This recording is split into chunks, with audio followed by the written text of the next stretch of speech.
Elon Musk vient de réunir sa société de fusées et d'intelligence artificielle dans le cadre d'un accord qui pourrait remodeler le marché.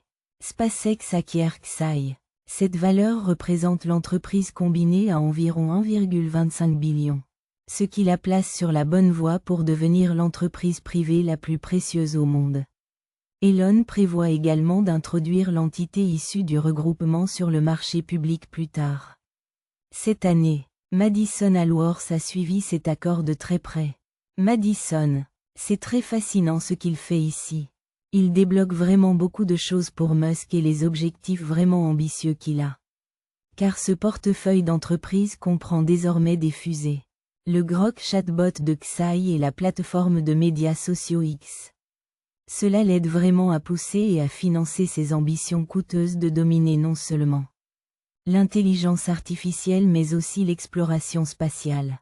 Musk est à fond sur l'IA et les centres de données dans l'espace.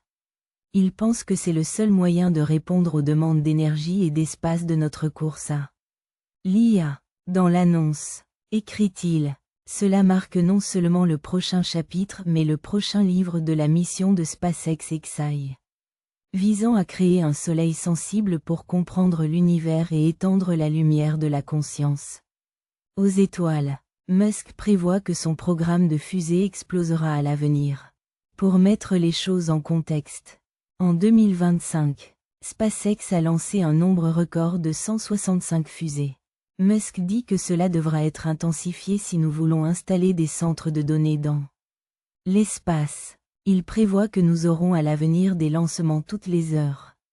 Sa vision, des bases auto-croissantes sur la Lune, une civilisation entière sur Mars et finalement une expansion vers l'univers.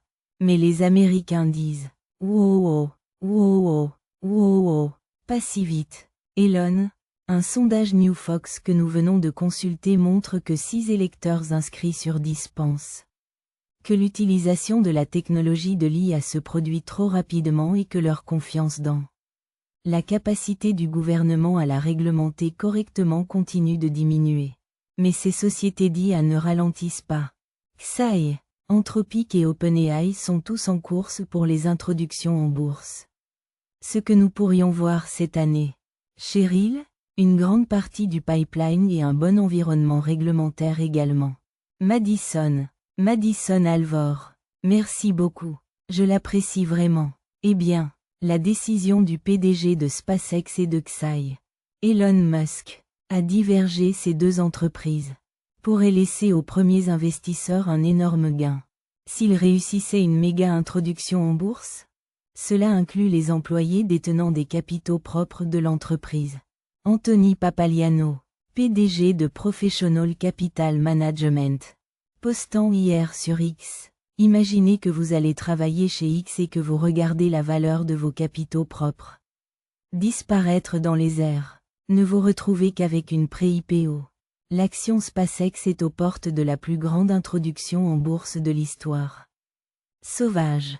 Je viens d'introduire Anthony Papagliano en ce moment dans Fox Business Exclusive. Madison a en quelque sorte abordé ce sujet. Mais c'est le gars qui sauve les astronautes de la station spatiale. C'est l'homme qui a mis la technologie de conduite autonome et les véhicules au premier plan. Il veut essentiellement des centres de données dans l'espace. Je voulais avoir votre avis là-dessus. Elle l'a mentionné. Je veux dire, ce sont des rêves assez grands et assez nobles. Je ne dis jamais douter d'Elon Musk. Je n'en doute pas. Mais est-ce plausible à votre avis? Eh bien, je pense tout d'abord qu'il ne faut jamais parier contre Elon Musk. C'est le plus grand entrepreneur de notre génération. L'homme a créé en moyenne une entreprise multimilliardaire tous les 5 ans pendant plus de 30 ans. Personne dans l'histoire n'a jamais fait cela auparavant. La deuxième chose est qu'une des principales raisons pour lesquelles il est si compétitif sur le marché est qu'il est prêt à prendre énormément de risques et à poursuivre des projets très ambitieux. Construire des centres de données dans l'espace semble fou jusqu'à ce que l'on réalise qu'il a déjà lancé des milliers de satellites. Il a déjà construit une fusée réutilisable. Placer les centres de données dans l'espace pourrait en réalité être une tâche beaucoup moins difficile à réaliser que ce qu'il a déjà fait. Et donc je pense vraiment qu'il va réussir. J'ai dû rire lorsque vous avez posté. GameStop va avoir l'air apprivoisé par rapport au stock de mèmes d'Elon lorsqu'il combine Tesla. SpaceX et Xai. J'avais le sentiment que cela devait être dans son esprit en ce moment. Que vous combiniez Tesla dans tout cela et créiez ce multi-conglomérat. Je ne sais pas s'il y a des obstacles réglementaires à cela. Je ne sais pas si c'est ce qu'il pense. Mais cela semble être son plan. Eh bien, écoutez, je pense que ce que les gens veulent, c'est pouvoir prendre leur capital durement gagné et le donner à des personnes qui, selon eux, vont les aider à gagner de l'argent. Et Elon Musk est probablement la meilleure personne au monde pour cela. C'est pourquoi les gens continuent de lui donner du capital. Car il est un très bon gestionnaire de ce capital et il est capable de le multiplier. Et donc plutôt que d'avoir autant d'entreprises différentes, il suffit de tout mettre ensemble. Parions sur l'homme. Donnons simplement de l'argent à Elon et disons, Elon, il y a de graves problèmes de société. Nous avons besoin de vous pour les résoudre. Allez comprendre. Et je pense que vous verriez une file d'attente de personnes prêtes à leur donner cet argent. Et donc en réunissant ces sociétés, je pense qu'il suscitera beaucoup d'intérêt. Est-ce pour cela que vous avez acheté 1 million d'actions Tesla? Écoutez, mon portefeuille à ce stade contient de nombreux actifs et... Oui, je veux un rendement économique. Je suis capitaliste. J'aimerais que le portefeuille prenne de la valeur. Mais je possède aussi des actifs dont je me porte parfaitement bien s'ils tombent à zéro parce que... Je pense qu'ils sont bons pour l'humanité. Je possède du Bitcoin, qui défend selon moi l'érosion du pouvoir d'achat. Je possède OpenDoor parce que je pense que permettre aux Américains d'avoir un logement est une bonne idée. Et je parie sur Elon. Je pense qu'Elon ramène de l'ambition. Il est une source d'inspiration pour beaucoup de jeunes. Et j'espère qu'il réussira. Je pense donc que Tesla sera un grand gagnant à l'avenir. Mais sinon, ça me va aussi. Nous montrons Bitcoin. Je veux juste regarder. Je veux dire, nous sommes passés en dessous de 75 000 $. Nous n'en sommes pas là pour le moment. Mais nous l'avons fait. Et quand vous avez des gens, et je crois que vous êtes également dans ce camp, qui ont fait ces appels pour 200 000 $, 250 000 $, 300 000 $ sur Bitcoin. Y a-t-il quelque chose qui vous rend nerveux en ce moment à propos du mouvement que nous avons vu? Hors de Bitcoin? Si vous aimiez le Bitcoin à 126 000 $, vous devriez en mourir à cause de son prix à seulement 75 000 $. Rien n'a changé sur cet actif. C'est exactement la même chose qu'à 100 $, 1000 $, 10 000 $ et 100 000 $. Je pense que c'est la volatilité normale.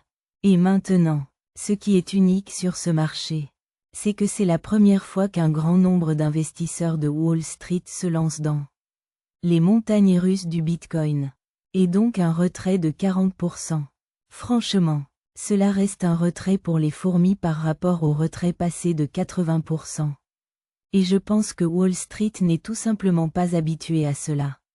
Si vous remontez au cours de la dernière décennie, Bitcoin a chuté de la même manière que la crise financière mondiale sur le marché des actions publiques, soit 50%. Bitcoin connaît en moyenne une baisse de 50% tous les 18 mois pendant une décennie.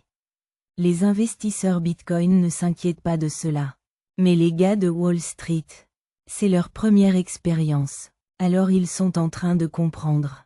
Eh bien, et ils diraient qu'il s'agit d'un échange très fréquenté s'il était au programme de cette foule dont vous parlez, pour être clair, mais je veux vous poser des questions à ce sujet. Vous avez en quelque sorte un problème avec le BLS et avec les données que nous obtenons. Qu'il s'agisse d'un indice des prix à la production, d'un indice des prix à la consommation, d'un PCE. Pourquoi pensez-vous que le BLS, l'agence gouvernementale, ne nous raconte pas la vraie histoire de l'économie américaine? Je ne pense pas qu'il soit néfaste. Je ne pense tout simplement pas qu'il sache compter. Je pense que le BLS, c'est très évident. Ils ne savent pas comment collecter des données. Ils ne savent pas comment le calculer. Leur méthodologie est réfutée. Et franchement, les données qu'ils fournissent sont inexactes. Et un bon exemple est la métrique CPI. 40% de toutes les entrées sont des estimations. Ils vous disent qu'ils ne connaissent pas la réponse. Ils ne font que deviner quelles sont ces entrées. On continue de nous dire que l'inflation est à 2,7%. Mais quand on regarde comment ils collectent les données, c'est fou. Ils appellent les gens au téléphone et leur disent « Je sais que vous êtes propriétaire de votre maison. Mais pour combien vous loueriez-vous votre maison en ce moment ?» Que savent les gens? Ils n'ont aucune idée de comment cela fonctionne. Au lieu de cela, je fais confiance à la véritable inflation. La trouflation est une mesure alternative en temps réel. Il contient 14 millions de points de données quotidiens provenant de 40 fournisseurs de données indépendants différents. Je pense que c'est vérifiable.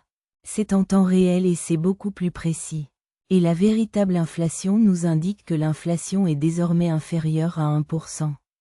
Le gouvernement me dit que c'est plus de 2,7%. Je vais faire confiance aux gens qui comprennent réellement comment compter et comment faire des mathématiques bien plus que je vais croire le gouvernement.